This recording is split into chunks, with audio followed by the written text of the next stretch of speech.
triple benefit to running fast as opposed to jogging and trotting along really slow. Some lines of research have made the convincing case that, firstly, running much faster naturally recruits the mechanical outputs strongly associated with low impact running. Secondly, it may make more functional use out of the elastic structures of the lower leg, thereby improving economic sufficiency. And thirdly, you stand to gain enhanced endurance. Contrary to popular belief, running faster may be more helpful than harmful in preventing injury because it may actually drive you more toward adopting that more perfect forefoot strike running style. Of course, when you run fast and faster, you want to land with a forefoot strike, not a heel strike, as a forefoot strike landing pattern may give you a better shot at minimizing the hazardous braking force most implicated in causing a lot of long bone injuries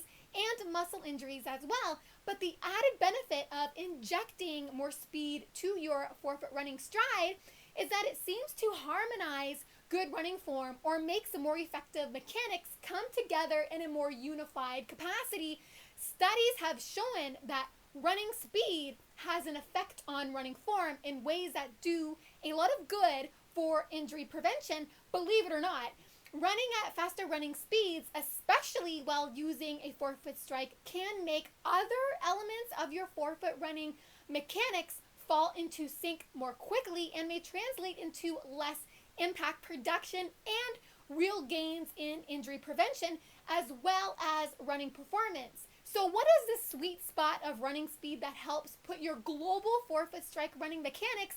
into more proper order and can really help your forefoot strike running mechanics participate in a more functional, effective capacity? According to the most convincing evidence, which I'll discuss in just a moment, the running speed sweet spot appears to be 13 kilometers an hour, which is a 4:37 minute kilometer or a 7:27 minute mile, is the base fast speed or pace in which more optimal biomechanics begin to come together. So what happens to your mechanics? What are the mechanical adjustments naturally prompted when you run at this speed and faster that actually makes running at these speeds safer than running much slower? According to a 2015 study published in the European Journal of Applied Physiology, which is linked down below in the description box, running at a 4:37 minute kilometer or 7:27 minute mile resulted in reduced brake push duration ratio, which means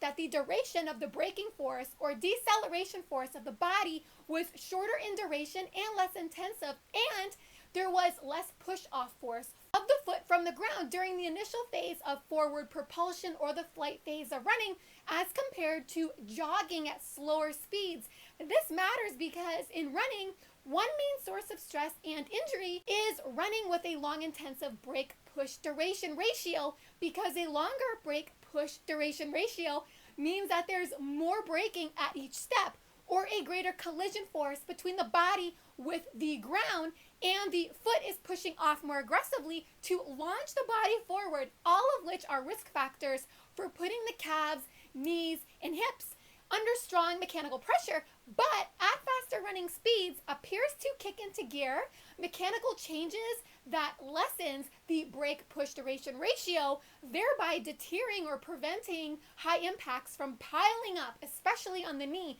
So what were the changes in mechanics at faster running speeds that accounted for a reduced brake push duration ratio or a softer, lighter interaction between the foot and the ground? The researchers noted that running at faster speeds, 13 kilometers an hour or faster, prompted greater ankle plantar flexion at touchdown, which means the forefoot or the front of the foot didn't pull back or lift up before the foot struck the ground, but rather the front of the foot or the forefoot pointed more downwards towards the ground at touchdown, which helps facilitate a more on-target forefoot strike landing, enabling the foot to swoop down into a smoother, engaging position with the ground as well, creating less jarring, which is going to help ease away and minimize the deceleration force of the body with the ground. It also prompted a lower center of mass, which means that there is less bounce or there was a smaller bounce height or less vertical oscillation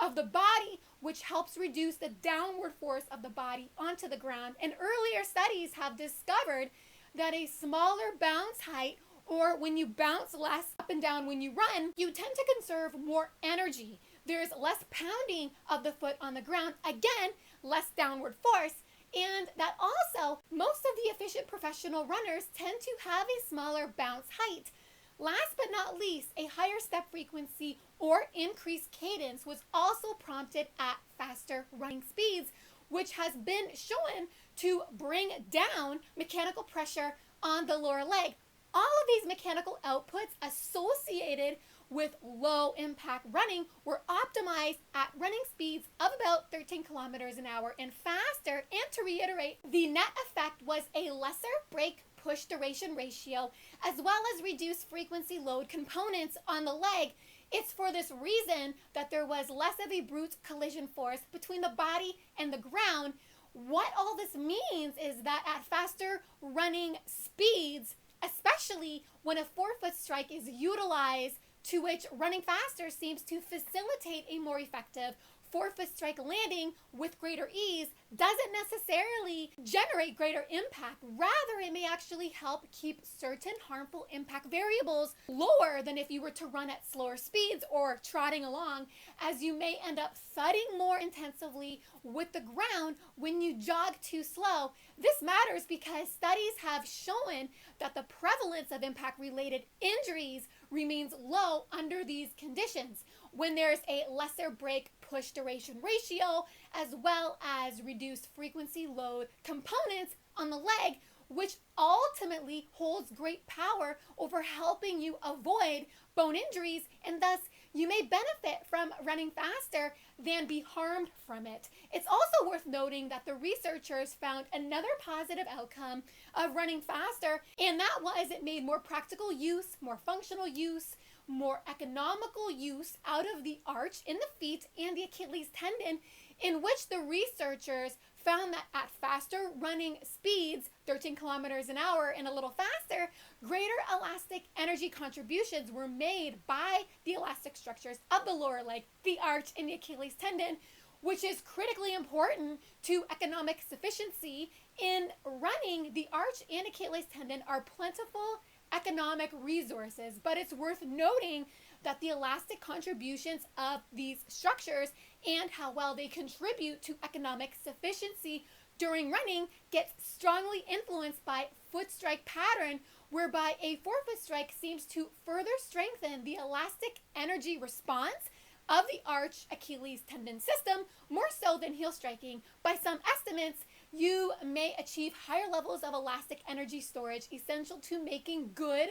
running economy more sustainable by forefoot striking during running, to which I've done a video on how forefoot striking may permit better elastic energy storage in the arch and the Achilles tendon as compared with heel strike running. That video is linked down below in the description box, but it's good to know that as per the study, you may experience a slight bump in economic sufficiency by running faster, as it seems to reinforce a forefoot strike that works even better for an enhanced elastic responsiveness of the elastic tendinous structures in the lower leg. In contrast, how would running more slowly, such as a 10-minute mile, promote potential injurious conditions? Similar lines of research has found that there seems to be an extreme contrast in impact production between running faster and jogging really slow. According to a 2015 study in the European Journal of Applied Physiology, running very slow or trotting may actually be more labor intensive on the legs, as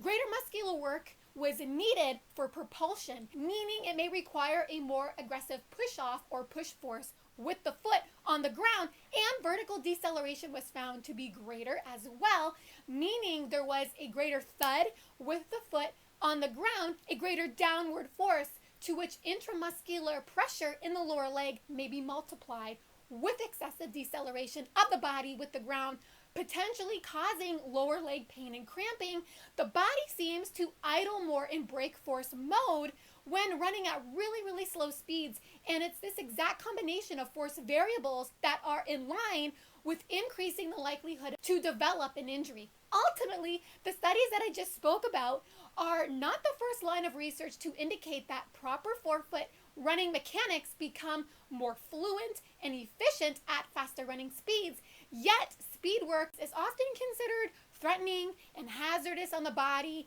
as it's believed that the faster you run, the more impact you are going to generate. But with forefoot running at faster running speeds, or within a certain range of a faster running speed, your forefoot strike mechanics can be more easily activated, and from this appears to lessen impact volume while also generating other benefits like boosting stamina and helping aid in weight loss. If you can do more speed work without the added risk of injury, will obviously provide a lot of value to your performance progress. So don't be afraid to run faster sometimes or to add more speed work to your training. Speed doesn't have to be a scary word in running. Just be sure that you use a forefoot strike. But what is more is that faster running naturally seems to really help your forefoot strike mechanics and overall leg swing mechanics participate the way that they should, which is in ways that generate less braking, less push force with the foot. Running more fastly seems to be somewhat of a mechanical stabilizing force that has a leveling effect on leg swing and foot strike mechanics, which is why your exchange with the ground often feels smoother, more glide-like when you run fast. Lastly, when it comes to impact protection, the vast majority of studies have focused on underfoot padding, particularly increasing underfoot padding. But on another level, some research suggests that increased underfoot padding of a running shoe causes the foot to slam harder into the ground because of the sensory disconnect or lack of ground feel, may also trigger mechanical disturbances or mismatches, which may worsen